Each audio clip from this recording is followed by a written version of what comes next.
Hey everyone, I'm Beck and welcome back to Diving into Marvel Comics. Today, we're continuing our journey through the Planet X chapter with a return to Daredevil in Parts of a Whole. This story takes place shortly after Guardian Devil and covers issues 9 through 15 of the same volume we've been following. The full creative team is listed in the description, but one thing you'll notice as we move through Marvel's modern era is that writers and artists often change from arc to arc, even within the same series. By now, you should be pretty familiar with Daredevil and the major supporting cast, and any important new characters will be introduced as we go. But before we start, I have to say that the artwork in this storyline is absolutely incredible. In fact, it's probably my favorite comic book art I've seen so far. Every issue is visually stunning, and it's going to be very difficult to pick a favorite cover by the time we're done. We open with Matt at his piano, and I cannot stress enough how I will not do justice to this scene. The pages are drawn so beautifully with a heavy emphasis on imagery, which I thought was pretty interesting given that Matt is blind. He's remembering Karen, and he's clearly feeling very mournful, not in an angry way, but in a melancholy way. As he plays, Natasha pops up in the windowsill asking if he's okay and that he only plays the piano when something's bothering him. He admits that he's still having trouble dealing with Karen's death. She tells him that she's around if he wants to talk before she leaves, and Matt continues playing.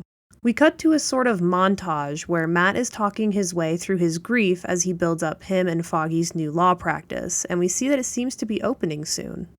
The next page, we see another beautiful piece of art as a woman plays on a piano. Notes are swirling all around the page, along with what looks to be some children's drawings. We start to get someone else's story, a girl's. When her father was shot and killed, she was put into a school for children with learning disabilities because she's deaf. This is Maya Lopez. One day, a man comes to the school and plays the piano. She puts her hands on the instrument and felt how the vibrations lined up with his hand movements. When he was done, she got on the bench and replayed exactly what he played perfectly. Then she was transferred to a new special school, for prodigies. Each panel is a mix of professional art and what looks to be a child's scrawls on notebook paper. The mix of them is so cool. Again, one of the reasons the art in this story is probably my all-time favorite.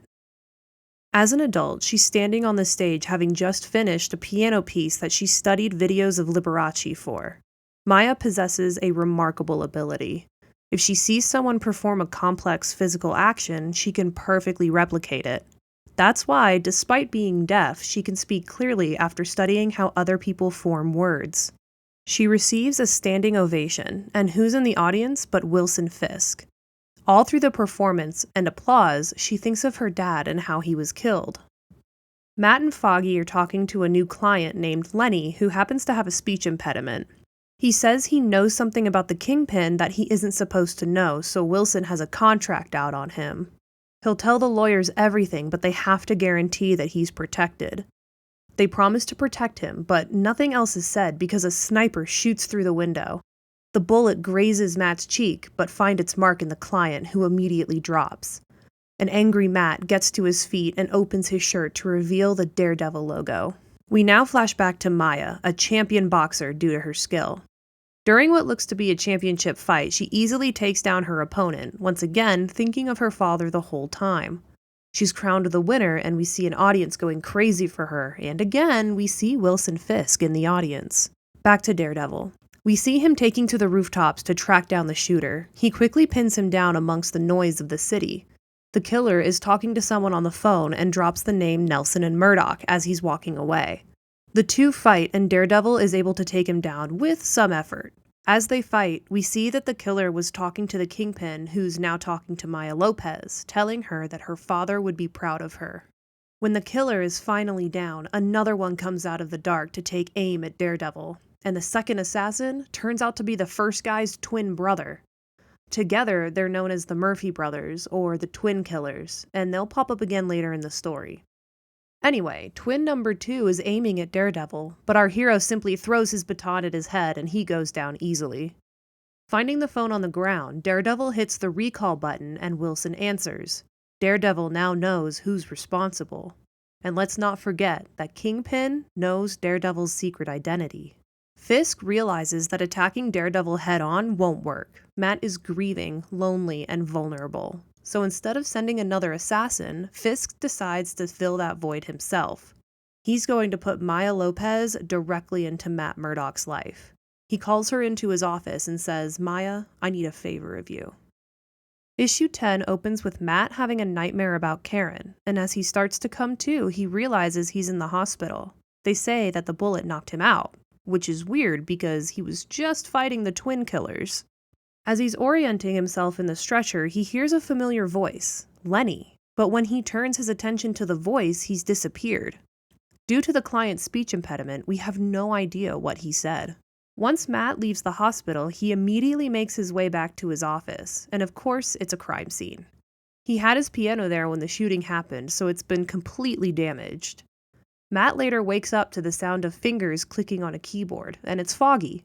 When he sees Matt, he gives him a huge hug and tells him that he doesn't know what he would have done if Matt died, and how he's his best friend. Matt returns the sentiment, and that's when Maya Lopez walks into the office, which cues Foggy to release Matt and run off. She asks for Mr. Murdock and then asks if Mr. Murdock is Matt's boyfriend who ran off as soon as she walked in, which we all know was Foggy. Matt says that he's Mr. Murdock and profusely explains that he's not gay, and she apologizes for not calling to make an appointment, but she hasn't figured out how to work phones yet because she's deaf. Matt is about to answer when she notices the piano and rushes over to it to start playing. Matt cannot believe his ears as she starts to play flawlessly, at least until she hits some keys that were damaged by the bullets.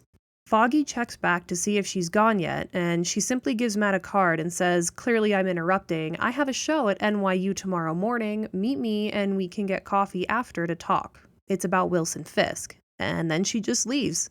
That night, Daredevil breaks into Fisk's building by taking out the power, effectively blinding everyone. He empties Wilson's vault but leaves a golden gun.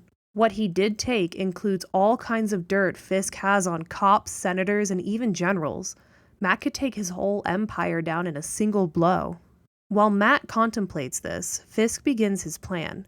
He finds Maya and tells her that he knows who killed her father. He says that it was Daredevil. In fact, he just stole all of Fisk's money and left the gun used to kill her father as a sort of calling card. This absolutely devastates Maya, but it motivates her as well. She recalls an old Native American tale about how a devil killed a shaman for his shadow, but before the shaman dies, he leaves his mark on the littlest brave. The marked brave learns the devil's medicine and also becomes a shadow, but now she's also an echo of the shaman. She captures the devil and shows him no mercy. This is how Maya gets her name, Echo, and she vows to kill Daredevil.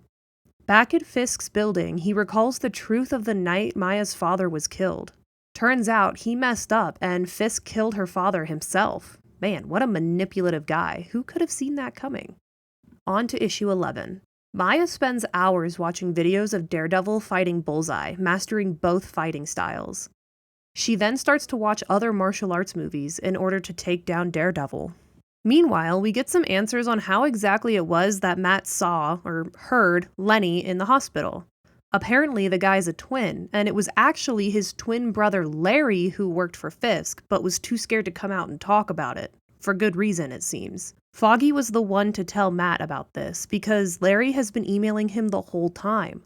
Matt tells Foggy to get Larry an around-the-clock detail on him so he's protected before he leaves to go meet Maya for coffee. Unfortunately, it looks like an unsavory individual has overheard the conversation and is going to forward the information to the Kingpin. Matt meets Maya for coffee, and she talks a lot about Wilson Fisk and how amazing he is, and how he took her in after her dad died. She has nothing but positive things to say about him. Coffee turns into lunch, which turns into a walk, and then dinner, and a movie. And it's a good 9 pages of them having an incredible 8-hour-long date and joking around. Basically, they're falling in love, and I love this for them. Sort of. Because the next thing you know, Daredevil is at the rooftops again, and Maya appears and starts to fight him as Echo. He knows it's Maya because of her heartbeat and perfume, so he's doing his best not to hurt her, but she's just railing on him. Eventually, she has him down on his knees while she points that same golden gun at his head. And that's our last shot of issue 11. Issue 12 is interesting because it's all about how the fight between Echo and Daredevil affected multiple people in the neighborhood. We have this guy, Mr. Kelly, who was a police officer, but his partner was killed in the line of duty, and he's been catatonic ever since. Then we have another guy, a criminal named Bobby, on his way to exact revenge on a girl for getting him arrested. Once he gets up to the roof of the girl's building, he's thrown off by Echo's discarded batons. And then we have John. He was diagnosed with multiple sclerosis 3 years ago, but recently he lost his job, and with his job, his health insurance. He can't afford the $15,000 in medicine anymore. He feels like he's a burden on his wife and kids, so he only sees one way out. As he's about to pull the trigger, a huge crash jolts his car.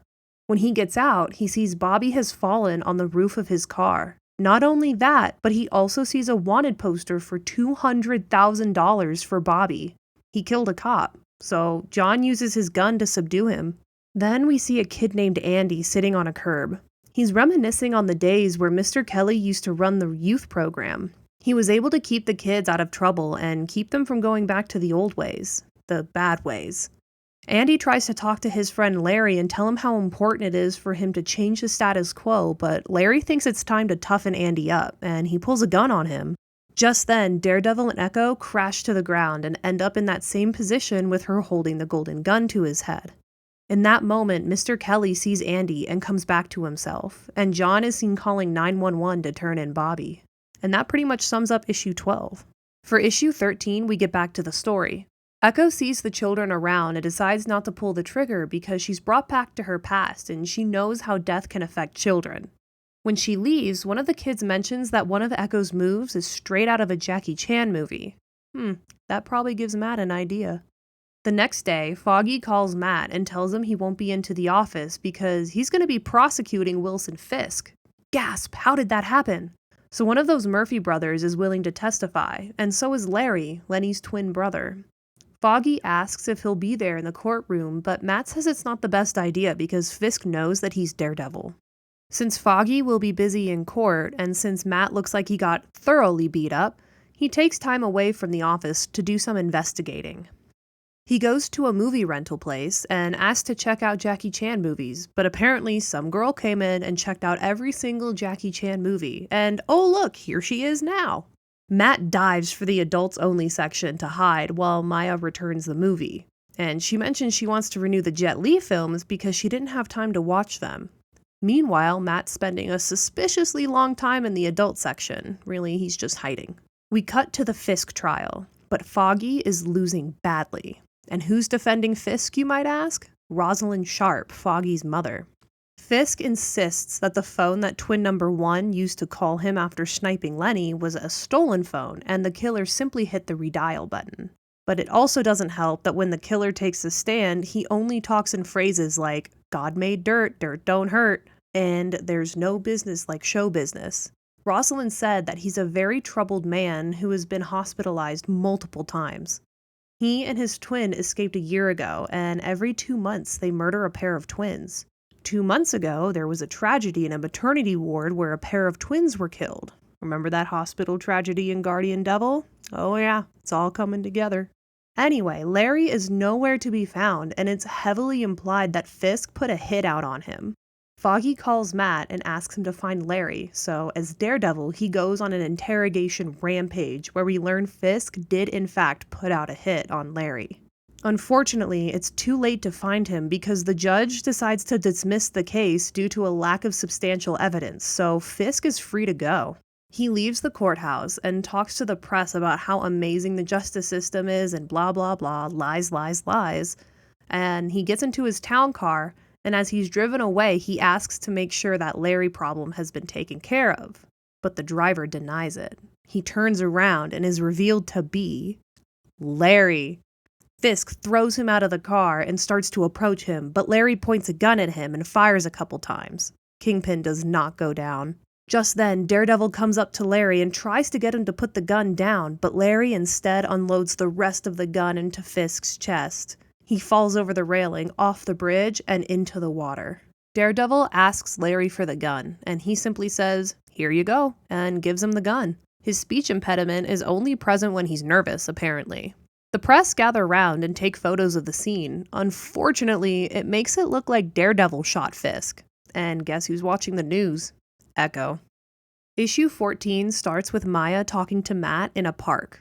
She really likes him, but she says that some family matters have come up and that she has to deal with them, but she'll email him after she takes care of it. She hasn't figured out the phones yet. The news is all over the presumed death of Wilson Fisk. See how I said presumed death? I don't see no body, that's all I'm saying. Anyway, Matt turns over all the dirt he was able to get when he broke into the Kingpin's vault a couple issues ago, and Foggy goes absolutely nuts with it. He takes it all to court and gets conviction after conviction. A mass cleansing takes place within the city. Criminals, mob bosses, dirty cops, everyone Fisk had dealings with are taken to jail. Nelson and Murdoch is now a huge success, and there are whispers of Foggy running for district attorney. Yet Matt is still unhappy. Up on the rooftops, because that's always where Daredevil's hanging out, Matt talks to Natasha. She can tell something is up with him, so he starts to tell her about Maya and how he thinks the Kingpin put it in her mind that he killed her dad, which is right on the money there, dude. As they're talking, a sniper is taking aim, first at Daredevil, then at Natasha, before firing a poison dart. The Black Widow goes down, and Matt catches her, immediately knowing he needs to get her to the hospital. However, Maya interrupts. As they fight on the roof, Matt is trying not to hurt Maya. He knows he has to get Natasha out of there. He picks her up and crashes through a skylight and into a dark building, figuring that it's a blindfold to Maya. She won't be able to see or hear, while Daredevil's already blind, so it won't affect him at all. Without the ability to see or hear, Echo starts to shoot wildly, but Daredevil takes the gun out of the equation pretty quickly. He's concerned a stray shot could hit Natasha.